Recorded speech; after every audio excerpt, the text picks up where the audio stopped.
ನಮಸ್ಕಾರ ಸ್ನೇಹಿತರೆ, ಇದೀಗ ತಾನೇ ಬಂದಿರುವ ಮುಖ್ಯವಾದ ಮಾಹಿತಿಗಳು. ಗೃಹಲಕ್ಷ್ಮಿ ಯೋಜನೆ ಹಣ ಹಾಕುತ್ತೇವೆ ಎಂದು ಸಿಎಂ ಸಿದ್ದರಾಮಯ್ಯನವರ ಹೇಳಿಕೆ ಬೆನ್ನಲ್ಲೇ ಸತೀಶ್ ಜಾರಕಿಹೊಳಿ ಅವರು ಕೂಡ ಭರವಸೆ ಕೊಟ್ಟಿದ್ದಾರೆ.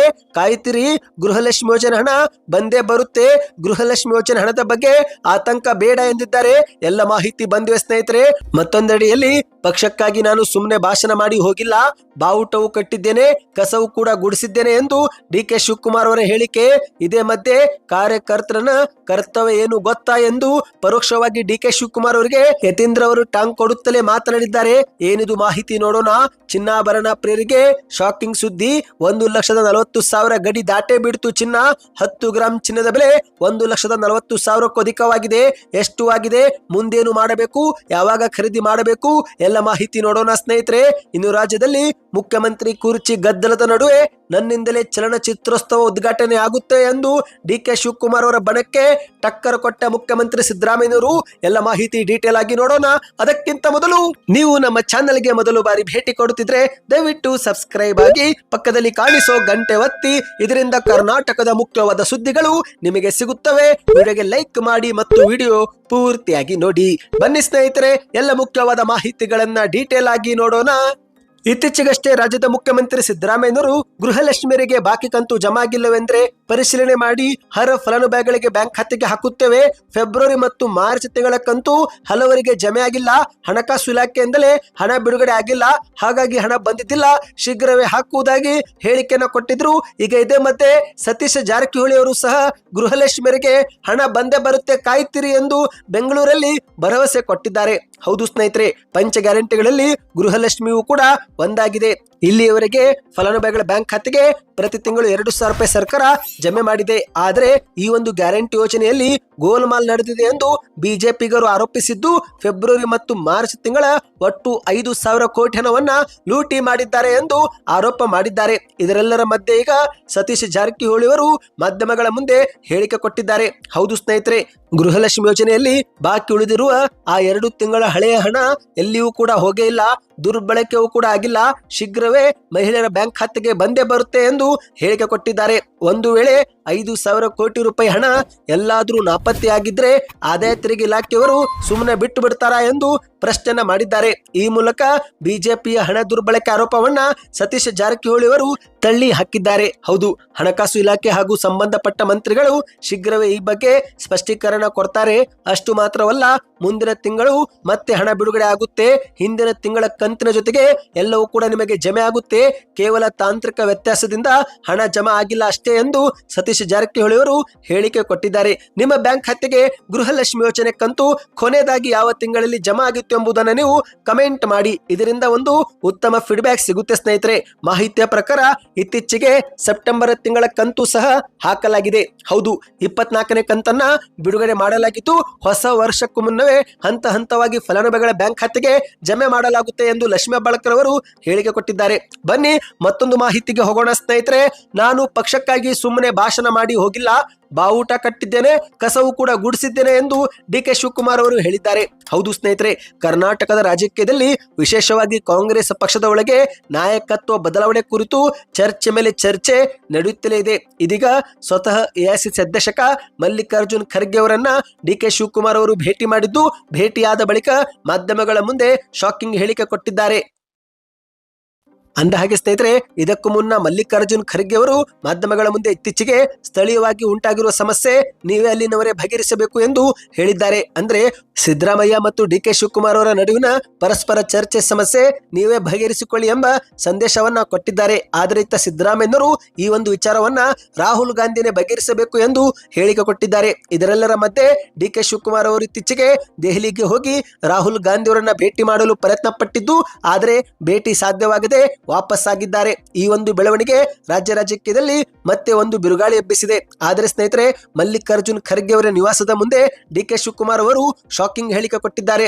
ನಾನು ಪಕ್ಷವನ್ನ ಕಟ್ಟಿದ್ದೇನೆ, ಬಾವುಟ ಕಟ್ಟಿದ್ದೇನೆ, ಕಸವು ಕೂಡ ಗುಡಿಸಿದ್ದೇನೆ, ಕೇವಲ ವೇದಿಕೆ ಮೇಲೆ ಬಂದು ಭಾಷಣ ಮಾಡಿ ಹೋಗಿಲ್ಲ ಎಂದು ಹೇಳುವ ಮೂಲಕ ತಮ್ಮ ರಾಜಕೀಯ ಪಯಣವನ್ನು ನೆನಪಿಸಿಕೊಂಡಿದ್ದಾರೆ. ಅಂದ ಹಾಗೆ ಸ್ನೇಹಿತರೆ, ಒಂದು ದಿನದ ಹಿಂದಷ್ಟೇ ಡಿಕೆ ಶಿವಕುಮಾರ್ ಅವರು ನಾನು ಸುಮ್ಮನೆ ಸಾಮಾನ್ಯ ಕಾರ್ಯಕರ್ತರನ್ನಾಗಿ ಇದ್ದು ಬಿಡುತ್ತೇನೆ ಎಂಬ ಹೇಳಿಕೆಯನ್ನು ಕೊಟ್ಟಿದ್ರು.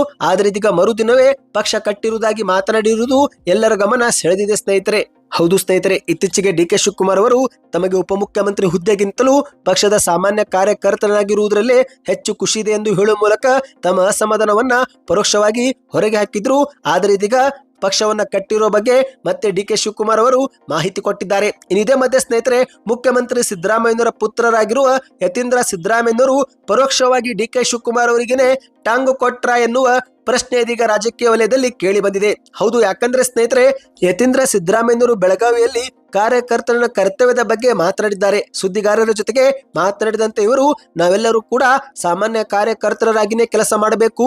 ಮುಖ್ಯಮಂತ್ರಿ ಆಗಲಿ, ಉಪಮುಖ್ಯಮಂತ್ರಿ ಆಗಲಿ ಅಥವಾ ಮಂತ್ರಿ ಆಗಲಿ, ಸಾಮಾನ್ಯ ಕಾರ್ಯಕರ್ತರಾಗಲಿ ಎಲ್ಲರೂ ಪಕ್ಷವನ್ನ ಕಟ್ಟುವುದು ಮತ್ತು ಪಕ್ಷದ ಆದೇಶವನ್ನ ಪಾಲಿಸುವುದೇ ಪ್ರತಿಯೊಬ್ಬರ ಕರ್ತವ್ಯ. ಈ ಜವಾಬ್ದಾರಿಯನ್ನ ನಾವೆಲ್ಲರೂ ನಿರ್ವಹಿಸಬೇಕು ಎಂದು ಹೇಳಿಕೆಯನ್ನ ಕೊಟ್ಟಿದ್ದಾರೆ.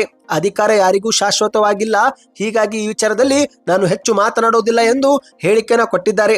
ಅಂದಹಾಗೆ ಸ್ನೇಹಿತರೆ, ಈ ಒಂದು ಹಿಂದೆ ಯತೀಂದ್ರ ಸಿದ್ದರಾಮಯ್ಯನವರು 5 ವರ್ಷವು ನಮ್ಮಪ್ಪನೇ ಸಿಎಂ ಎಂದು ಹೇಳಿಕೆಯನ್ನ ಕೊಟ್ಟಿದ್ರು. ಈ ಒಂದು ಹೇಳಿಕೆಯಿಂದಲೇ ಆಂತರಿಕ ಸಂಘರ್ಷಕ್ಕೂ ಕೂಡ ಕಾರಣವಾಗಿತ್ತು. ಪದೇ ಪದೇ ತಂದೆ ಪರ ಬ್ಯಾಟ್ ಬಿಸುತ್ತಿರುವ ಯತೀಂದ್ರ ಅವರ ಹೇಳಿಕೆ ಡಿ.ಕೆ. ಶಿವಕುಮಾರ್ ಅವರ ಬಣವನ್ನು ಕೂಡ ಕೆರಳಿಸಿತ್ತು. ಆದರೆ ಇದೀಗ ಡಿ.ಕೆ. ಶಿವಕುಮಾರ್ ಅವರು ಸಾಮಾನ್ಯ ಕಾರ್ಯಕರ್ತ, ಸುಮ್ಮನೆ ಭಾಷಣ ಮಾಡಿ ಹೋಗಿಲ್ಲ ಎಂಬ ಹೇಳಿಕೆ ಕೊಟ್ಟ ಬೆನ್ನಲ್ಲೇ ಮತ್ತೆ ಈಗ ಇವರು ಕಾರ್ಯಕರ್ತರ ಕರ್ತವ್ಯದ ಬಗ್ಗೆ ಯತೀಂದ್ರ ಅವರು ಮಾಹಿತಿ ಕೊಟ್ಟಿದ್ದು, ಈ ಒಂದು ಹೇಳಿಕೆಗೆ ಡಿ.ಕೆ. ಶಿವಕುಮಾರ್ ಅವರ ಹೇಳಿಕೆಗೆ ಇವರು ತಿರುಗೇಟು ಕೊಟ್ರ ಎಂಬ ಒಂದು ಗುಸುಗುಸು ರಾಜಕೀಯ ವಲಯದಲ್ಲಿ ಕೇಳಿ ಬಂದಿದೆ. ಬನ್ನಿ ಸ್ನೇಹಿತರೆ, ಮತ್ತೊಂದು ಮಾಹಿತಿಗೂ ಹೋಗೋಣ. ಅದಕ್ಕಿಂತ ಮೊದಲು ವಿಡಿಯೋಗೆ ನೀವು ಲೈಕ್ ಮಾಡಿಲ್ಲವೆಂದರೆ ಲೈಕ್ ಮಾಡಿ, ಚಾನಲ್ಗೂ ಕೂಡ ಸಬ್ಸ್ಕ್ರೈಬ್ ಮಾಡಿ. ಇದೀಗ ಕೊನೆಗೂ ಚಿನ್ನದ ಬೆಲೆ 1,40,000 ಗಡಿ ದಾಟಿ ಬಿಡ್ತು ಸ್ನೇಹಿತರೆ. ಹೌದು, ನಮ್ಮ ಚಾನೆಲ್ ಮೂಲಕ ನಾವು ನಿಮಗೆ ಚಿನ್ನದ ಬಗ್ಗೆ ಸತತವಾಗಿ ಅಪ್ಡೇಟ್ ಕೊಡುತ್ತಲೇ ಬರುತ್ತಿದ್ದೇವೆ ಸ್ನೇಹಿತರೆ. ಈ ಒಂದು ಹಿಂದೆ 1 ಲಕ್ಷ ಇದ್ದಾಗಲೇ ಚಿನ್ನದ ಬೆಲೆ ಶೀಘ್ರವೇ 1,50,000 ಸನಿಹಕ್ಕೆ ಬರುತ್ತೆ ಎಂದು ನಾವು ಸತತವಾಗಿ ಹೇಳಿಕೆ ಕೊಡುತ್ತಲೇ ಬಂದಿದ್ದು, ಇದೀಗ ಕೊನೆಗೂ ಚಿನ್ನದ ಬೆಲೆ 1,40,000 ಗಡಿ ದಾಟಿದೆ. ಹೌದು, ಡಿಸೆಂಬರ್ 26ರ ಮಾರುಕಟ್ಟೆ ಪ್ರಕಾರ ಚಿನ್ನದ ಬೆಲೆ 1,40,020 ರೂಪಾಯಿ ಆಗಿದೆ ಸ್ನೇಹಿತರೆ. ಹೌದು, ಇದೊಂದು ಶಾಕಿಂಗ್ ಸುದ್ದಿ. ಪ್ರತಿಯೊಬ್ಬ ಚಿನ್ನ ಮತ್ತು ಬೆಳ್ಳಿ ಖರೀದಿ ಮಾಡಬೇಕು ಎಂದು ಕಾದು ಕುಳಿತವರಿಗೆ ಶಾಕಿಂಗ್ ಸುದ್ದಿ. 2025 ವರ್ಷ ಕೆಲವೇ ದಿನಗಳಲ್ಲಿ ಮುಗಿಯಲಿದ್ದು, ವರ್ಷದ ಕೊನೆಯ ತಿಂಗಳಲ್ಲಿ ಚಿನ್ನದ ಬೆಲೆ ದೊಡ್ಡ ಮಟ್ಟದಲ್ಲೇ ತಲುಪಿದೆ. ಹೌದು ಸ್ನೇಹಿತರೆ, ಚಿನ್ನದ ಬೆಲೆ ಮತ್ತೆ ಈಗ ಏರಿಕೆಯಾಗಿದೆ. ಒಂದೇ ದಿನಕ್ಕೆ 770 ರೂಪಾಯಿಯಷ್ಟು ಹೆಚ್ಚಾಗಿದೆ. ಇದೀಗ 10 ಗ್ರಾಂ ಚಿನ್ನ 1,40,020 ರೂಪಾಯಿ, ಅಂದ್ರೆ ಸ್ನೇಹಿತರೆ ಪ್ರತಿ ಗ್ರಾಮ್ಗೆ 14,002 ರೂಪಾಯಿ ಎಂದು ಹೇಳಲಾಗಿದೆ ಸ್ನೇಹಿತರೆ. ಇದೊಂದು ಶಾಕಿಂಗ್ ಮಾಹಿತಿ ಆಗಿತ್ತು. ನೀವು ಕೂಡ ಏನಾದರೂ ಚಿನ್ನ ಖರೀದಿ ಮಾಡಲು ಯೋಚಿಸುತ್ತಿದ್ರೆ ಈಗಲೂ ಕೂಡ ಕಾಲ ಮಿಂಚಿಲ್ಲ. ಯಾಕಂದ್ರೆ ಸ್ನೇಹಿತರೆ, 2026ರಲ್ಲಿ ಚಿನ್ನ ಮತ್ತಷ್ಟು ಏರಿಕೆ ಕಾಣಲಿದೆ.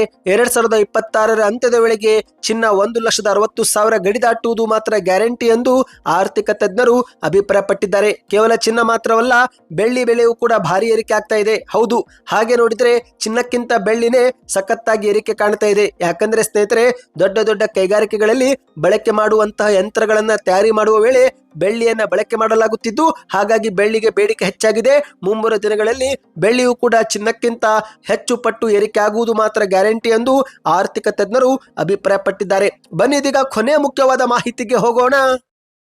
ಇದೀಗ ರಾಜಕೀಯದಲ್ಲಿ ಈಗಲೂ ಮುಖ್ಯಮಂತ್ರಿ ಕುರ್ಚಿ ಬದಲಾವಣೆ ಕೂಗು ಕೇಳಿ ಬರುತ್ತಲೇ ಇದೆ ಸ್ನೇಹಿತರೆ. ಸಂಕ್ರಾಂತಿಯೊಳಗೆ ಮುಖ್ಯಮಂತ್ರಿ ಸ್ಥಾನ ಬದಲಾಗಲಿದೆ ಎಂಬ ಡಿಸಿಎಂ ಡಿ.ಕೆ. ಶಿವಕುಮಾರ್ ಅವರ ಬಣದ ಶಾಸಕರು ಹೇಳಿಕೆ ಕೊಡುತ್ತಿದ್ದು, ಈ ಹೇಳಿಕೆಗೆ ಸಿಎಂ ಸಿದ್ದರಾಮಯ್ಯನವರು ಟಕ್ಕರ್ ಕೊಟ್ಟಿದ್ದಾರೆ. ಹೌದು, ಜನವರಿ 29ರಂದು ನಡೆಯುವ 17ನೇ ಬೆಂಗಳೂರು ಅಂತಾರಾಷ್ಟ್ರೀಯ ಚಲನಚಿತ್ರೋತ್ಸವವನ್ನ ನಾನೇ ಉದ್ಘಾಟಿಸುತ್ತೇನೆ ಎಂದು ಹೇಳುವ ಮೂಲಕ ಪರೋಕ್ಷವಾಗಿ ಸಿಎಂ ಸಿದ್ದರಾಮಯ್ಯನವರು ನಾಯಕತ್ವ ಬದಲಾವಣೆಯ ಊಹಾಪೋಹಗಳಿಗೆ ಬ್ರೇಕ್ ಹಾಕಿದ್ದಾರೆ. ಹೌದು ಸ್ನೇಹಿತರೆ, ಸಹಜವಾಗಿ ಮುಖ್ಯಮಂತ್ರಿ ಆದವರು ಪ್ರಮುಖ ಕಾರ್ಯಕ್ರಮಗಳನ್ನ ಉದ್ಘಾಟನೆ ಮಾಡ್ತಾರೆ.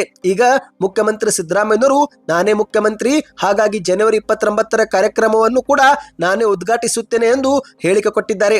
ಈ ಮೂಲಕ ಸಿಎಂ ಬದಲಾವಣೆ ಇಲ್ಲ ಎಂಬ ಒಂದು ನೇರ ಸಂದೇಶವನ್ನ ಸಿದ್ದರಾಮಯ್ಯನವರು ಕೊಟ್ಟಿದ್ದಾರೆ. ಅಂದಹಾಗೆ ಸ್ನೇಹಿತರೆ, ಇಷ್ಟು ದಿನ ಡಿ.ಕೆ. ಶಿವಕುಮಾರ್ ಅವರು ಮುಂದಿನ ಮುಖ್ಯಮಂತ್ರಿ ಎಂಬ ಕೂಗು ಕೇಳಿ ಬರುತ್ತಿತ್ತು.